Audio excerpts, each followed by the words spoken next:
Hey guys, before we start, please don't forget to subscribe and leave a comment if you have any feedback. Let's go to the story. I used to think the worst thing someone could do at dinner was talk with their mouth full or double-dip the salsa. But that was before the night my family turned a meal into a weapon and assumed I'd smile through it like always. This wasn't some fancy celebration or milestone gathering. It was just supposed to be a dinner. Casual. Simple. My treat, sort of. I had a small work bonus, and in a moment of misguided generosity, I suggested we all go out to eat. Just the immediate circle, my parents, my younger sister, and me. We hadn't done it in a while, and despite knowing better, I thought maybe this time would be different. It's not that I expected hugs or toasts or anyone jumping to split the check. I wasn't delusional. But I thought we'd at least keep it reasonable, maybe a nice local spot, something mid-range, no surprises. That's not what happened. My mom suggested the place, a trendy fusion restaurant downtown with more adjectives than ingredients on the menu and waiters who refer to everything as an experience. It was out of the way, overpriced, and not even close to the type of place we usually go. But she insisted. It's a celebration, she said, smiling like she'd just done me a favor. Your bonus, right? That should have been my first clue. We arrived early. The restaurant was dimly lit, full of flickering candles and soft jazz that made it hard to hear anything without leaning across the table. The kind of place where you feel underdressed no matter what you wear, and every waiter looks like they also model on the side. From the second we sat down, I felt it. That energy shift. The way everyone suddenly acted like I'd handed them a blank check. They didn't ask. They assumed. Menus were open like shopping catalogs. My sister immediately pointed out the seafood platter, market price, naturally. My mom commented on the exquisite wine selection, and my dad muttered something about trying the steak with the little gold leaf garnish he'd seen in an online review. I said nothing, because part of me still hoped maybe they were just excited, that they'd look, maybe joke about the prices, then settle on something reasonable. But that's not what they did. They ordered. Appetizers first, 3 of them. Not to share, but because we all want something different. Then entrees, every single one among the priciest options on the menu. Wine, of course. Not a glass. A bottle. And the kicker? They didn't ask me what I was getting. Didn't even wait to see if I was ready to order. Just waved the waiter over and started listing off their selections like royalty calling for their evening feast. By the time the server turned to me, I was still staring at my menu. Not because I didn't know what I wanted, but because I couldn't believe what was happening. I ended up ordering something simple. A salad. No drinks. I could barely taste it when it arrived. What stung most wasn't the money. It was the assumption. The way they didn't even pause. Didn't consider what it meant for me to be footing the bill. Didn't think about whether it was fair, whether it made sense, whether I was okay with it. I was just the wallet. The person who offered. So that meant they could take. And they took. Without hesitation. I silently sat through that dinner, watching them laugh and eat and toast like I wasn't there. Like I was just some distant relative whose presence was a footnote in their evening. No one asked about my job. No one congratulated me. No one even said thank you. It wasn't a celebration of me. It was a feast for me. And for the first time in a long time, I started wondering what would happen if I just left. Not run out, not made a scene. Just got up, walked out the door, and let the fantasy of endless generosity crumble right there at the candlelit table. I didn't leave right then. Not because I didn't want to, but because part of me still couldn't believe what was happening. I kept thinking they'd notice. That someone would pause, glance up from their plate, and see it on my face. That I was shutting down. That I wasn't laughing. That I hadn't touched my food in 10 minutes. But no one looked. Not even once. By the time dessert menus showed up, I was already calculating the damage in my head. Not just the check, but the weight of it all. The subtle, constant erosion of dignity that comes with being taken for granted. It's not like this was new. Growing up, I was always the one expected to adapt. To sacrifice. To go along with whatever made things smoother for everyone else. When I got my first part-time job, my parents made comments about how nice it is to have an extra income in the house, like I was a tenant and not their kid. When I went to college, they didn't help with tuition, not because they couldn't, but because they said I seemed responsible enough to figure it out. I did figure it out. Loans. Scholarships. Working 2 jobs. And when I graduated, they threw me a backyard dinner with grocery store cake and told everyone how proud they were that I'd done it, all on my own. They meant it as a compliment. I heard it for what it was, a confession. They didn't help because they never planned to. And now here we were, years later, and nothing had changed. They were still talking, still expecting, still pretending generosity went one way. The waiter came back and asked if we wanted dessert. My mom didn't even look at the menu. She just pointed at the little sampler tray being delivered to the table beside us. "We'll get that. And a second one," she said, glancing at my sister. "We don't want to share." My dad asked for coffee. My sister added an espresso martini. I sat back in my chair, the weight of the evening pressing into my chest like an invisible hand. The idea of leaving didn't feel like a rebellion anymore. It felt like relief. I wasn't angry in the explosive sense. I wasn't going to flip the table or throw a drink. That's not who I am. But I was tired. Not just from that night, but from every time before. Every year, I let it slide. Every birthday, I buy my own cake. Every holiday, I gave more than I got. Every phone call ended with a casual ask, a subtle guilt trip, a reminder that my worth was measured by what I could provide. I excused myself to the bathroom. No one blinked. No one paused their conversation. My sister was still talking about her crazy coworker's story for the third time. I walked to the back hallway, turned the corner toward the restroom, and just stopped. Stood there, breathing. And then I kept walking, past the bathroom, toward the exit. The restaurant was designed to be a maze of mood lighting and expensive smells. The kind of place where no one questions you if you look like you belong. I passed the bar, the coat check, the double glass doors, and I walked out. Into the night, into the noise of the street, into air that didn't reek of truffle oil and entitlement. I didn't run. I didn't look back. I just walked. And with every step, I felt lighter. Not guilt-free, but free. I didn't get far before the weight of what I'd just done started to settle in. Not regret. Just awareness. I'd walked out of a restaurant with my family still sitting at the table, mid-dessert, fully expecting me to cover the bill. No heads up. No dramatic announcement. Just gone. The moment should have felt bigger, louder, but it didn't. It felt like letting go of a rope I'd been gripping for too long.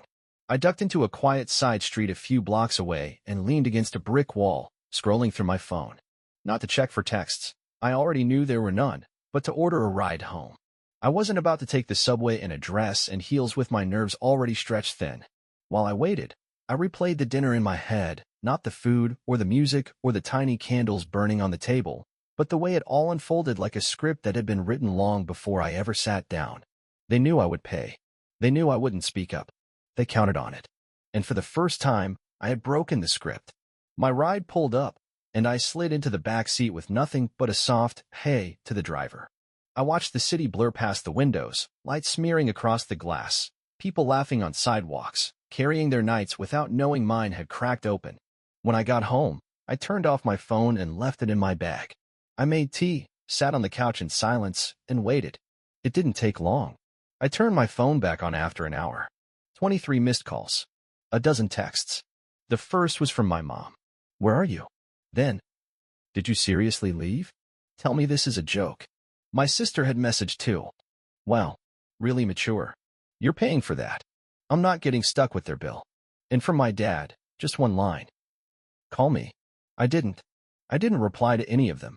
Instead, I stared at those messages, and for the first time, I didn't feel guilt. I felt clarity.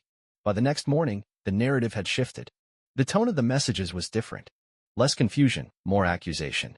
"We had to cover the bill after you walked out. You embarrassed us in public. We trusted you to follow through." My mom said she had to put the bill on her credit card and that she expected full reimbursement. That word, reimbursement, sat weirdly in my throat. Like we were business associates instead of family. I didn't reply. Not out of spite. I just didn't see the point. They weren't asking questions. They weren't reflecting. They weren't even curious about why I left. They just wanted someone to blame. They always did. And I had always made it easy. But not this time. 2 days later, I got an email. Not a text. Not a call.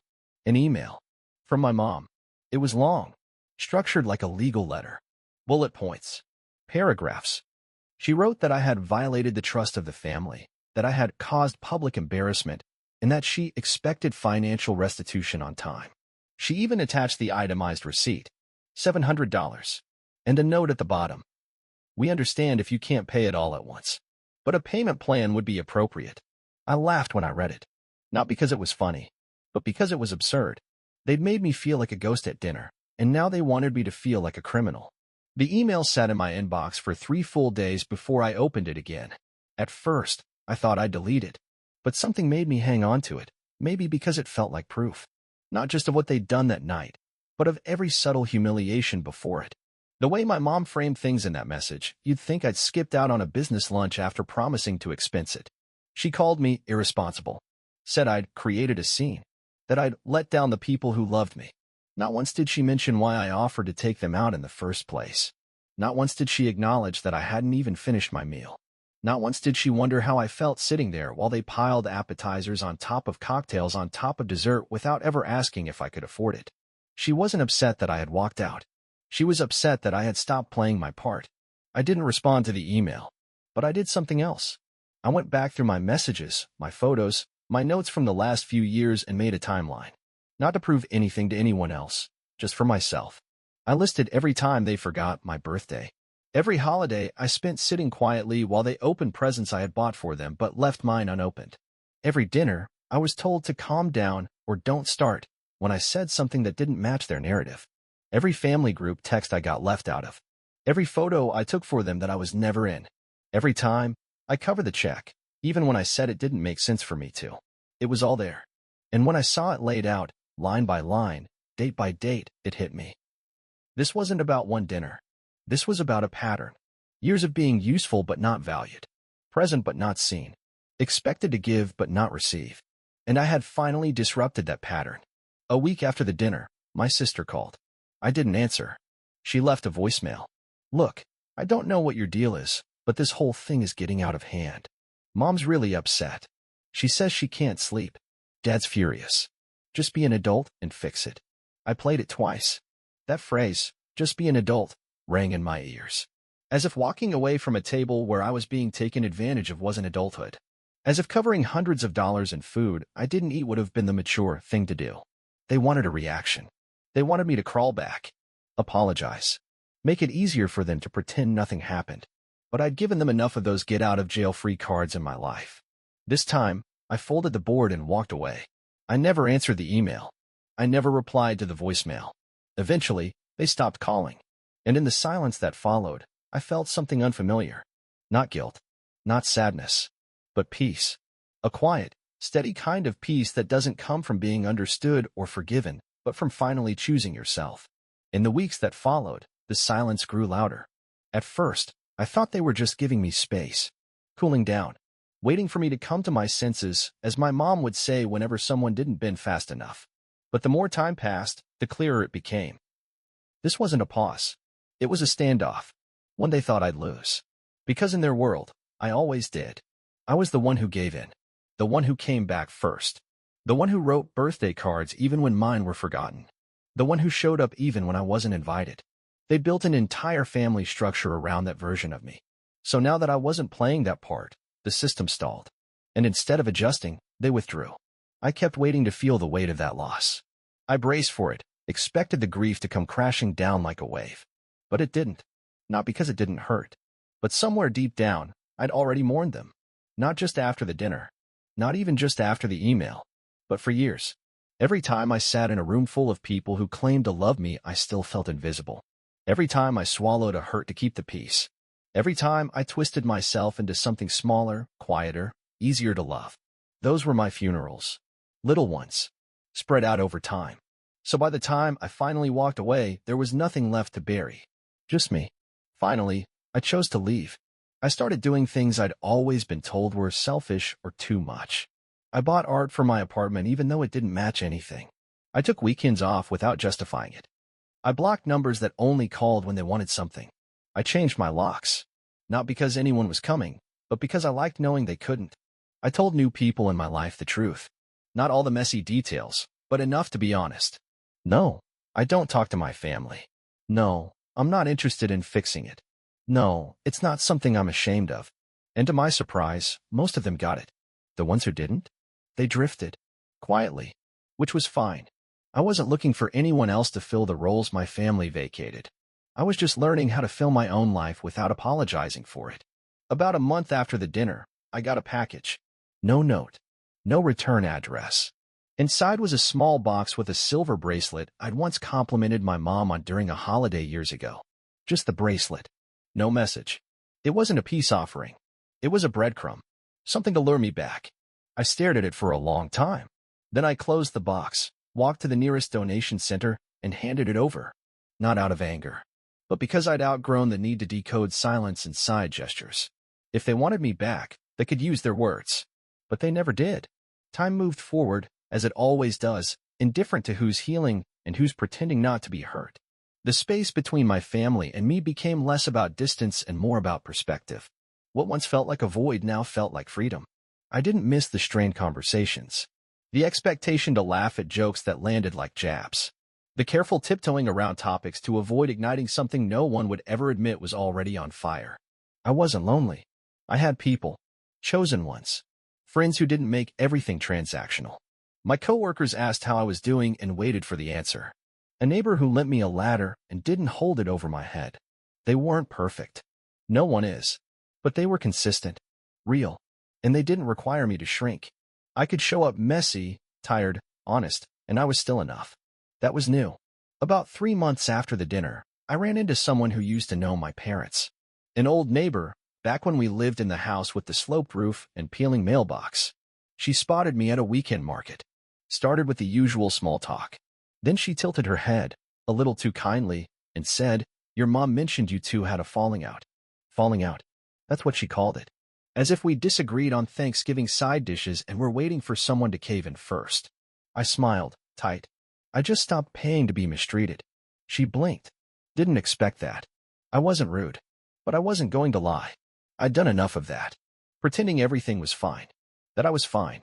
That being overlooked was better than being alone. But now I knew better. There's a difference between being alone and being at peace. One is a lack. The other is a boundary. And I'd chosen the latter. Sometimes people ask, do you think they'll ever reach out again? I don't know. Maybe. Maybe they'll text on a holiday. Maybe they'll call after a glass of wine too many. Maybe someone will get sick or someone will die, and they'll decide it's time to make things right. But here's the thing. I'm not waiting for it. I'm not sitting by the door like an abandoned dog, hoping they realize how cold it is out here. I built a fire. I've made a home out of what I salvaged. And if they ever do come back, they won't be walking into the same version of me they left behind. Because of that person? The one who would have said yes just to avoid the discomfort of no? She doesn't live here anymore. It's been almost a year since that dinner. The one that, on the surface, looked like just another uncomfortable evening with family, but ended up being the final, quiet split I didn't know I was ready for. People still ask me more than you'd think if I regret walking out. And every time, I say no. Not because it was easy. Not because it didn't hurt. But because walking away was the first time I told myself, you matter, too. I'd spent most of my life as the buffer, the bridge, the quiet fixer, the responsible one. And that role works fine, until you realize it's swallowing you whole. That dinner wasn't about money. It was about being seen. And the truth is, I wasn't. Not really. It was convenient, predictable, a steady background character in their lives. And the moment I stopped showing up the way they expected, everything crumbled. That's how fragile it was. That's how conditional their love turned out to be. These days, I don't look for their names in my notifications. I don't scroll through old messages or wonder what they're saying about me behind closed doors. I don't dream of apologies. I don't need them. I have new traditions now. Dinner with friends, who each bring something and leave with full hearts, not just full stomachs. Group chats that aren't landmines. Birthdays that feel like celebrations instead of obligations. No more performance. Just connection. Real, imperfect, mutual connection. Every so often, I catch myself thinking about that moment at the restaurant, when I stood from the table and walked toward the exit. I remember the sound of my shoes on the floor, the quiet jazz playing overhead. The waiter walked past me with a tray full of drinks, none of which were mine. No one followed. No one called my name. I didn't look back, because I wasn't running. I was reclaiming something that had been mine all along, my time, my peace, myself. If you've ever felt like the only way to be loved is to go quiet, give in, pay up, or stay small, I hope you know this. You're allowed to leave the table.